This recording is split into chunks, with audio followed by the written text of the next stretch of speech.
Si vous me suivez sur les réseaux sociaux, vous savez que depuis janvier 2016, j'ai troqué mes anciennes Northwave Blaster par les toutes nouvelles chaussures de chez Physique, les R5B Humo. Donc avec ces nouvelles chaussures, je suis monté en gamme. Je suis passé de la chaussure entrée de gamme à une chaussure moyenne gamme. J'ai changé aussi de système de fermeture, donc on va voir ça tout de suite en détail. Après 4 mois d'utilisation, c'est parti!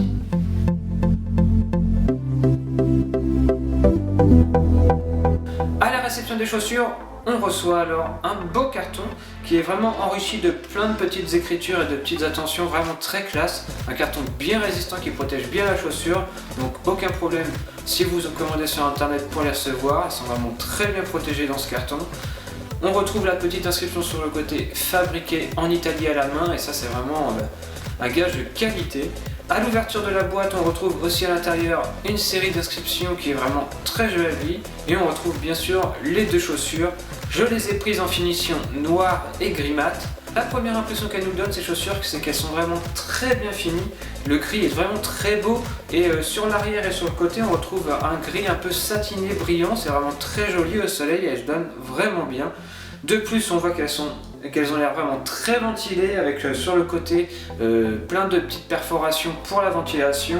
Et elles ont un système à double fermeture, donc avec un bois simple et un scratch à l'avant, on en reparlera après.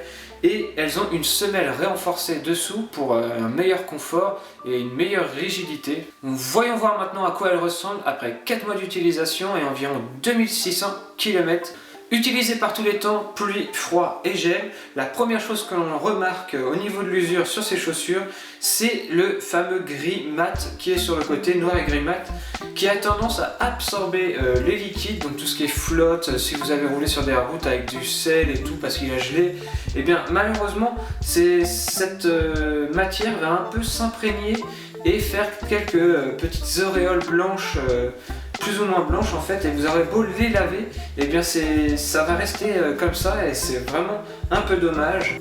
Pour ce qui est de la semelle, donc si on regarde, il y a forcément quelques rayures dues au fait que je marche avec. Donc pour sortir de chez moi avec le vélo, je suis obligé de marcher sur des cailloux et tout, donc forcément j'ai quelques rayures en dessous.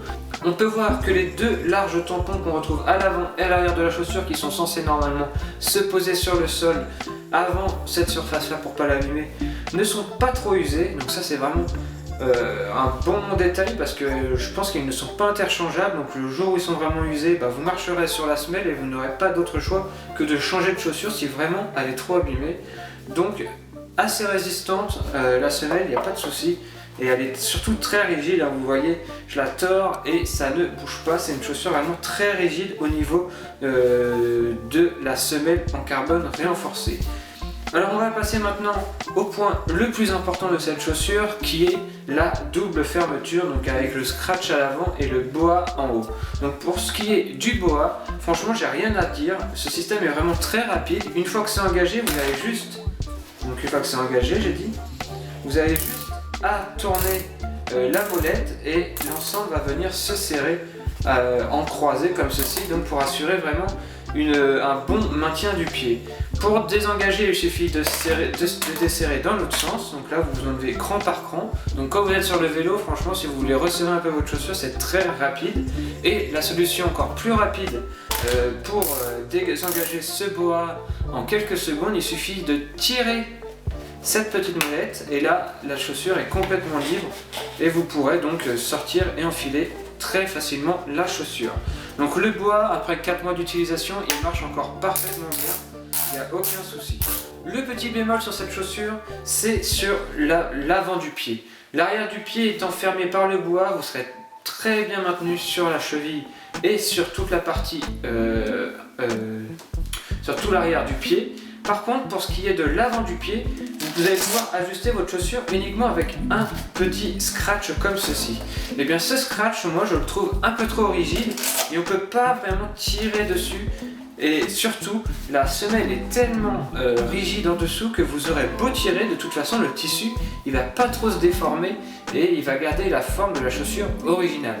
Et ce qui va se passer en fait, une fois que vos deux serrages seront serrés, donc vous aurez vraiment l'impression d'avoir le pied comprimé lorsque vous êtes à l'arrêt, Mais quand vous allez rouler, vous allez vous rendre compte que l'avant du pied n'est pas si maintenu que ça en fait, et que vous allez avoir tendance un peu à perdre le contact avec la semelle, avec votre pied. Et on peut se rendre compte, alors je vais desserrer un peu, hop, pour pouvoir passer la main, on peut se rendre compte du phénomène en fait qui se crée ici. Ici il y a des plis qui se créent et on a beau serrer à fond tout ce que l'on veut, il y a toujours ces fameux plis. Donc en fait le tissu n'est jamais super bien tendu, donc pas super bien modelé à votre pied. Ça fait que vous aurez toujours un petit jeu sur l'avant du pied, et c'est quand même assez contraignant lorsqu'on veut appuyer sur les pédales. Je trouve que la transmission de la puissance n'est pas si bonne que ça, malgré que ça soit l'argument premier de cette chaussure. Ils disent que la transmission entre le pied et la pédale est parfaite.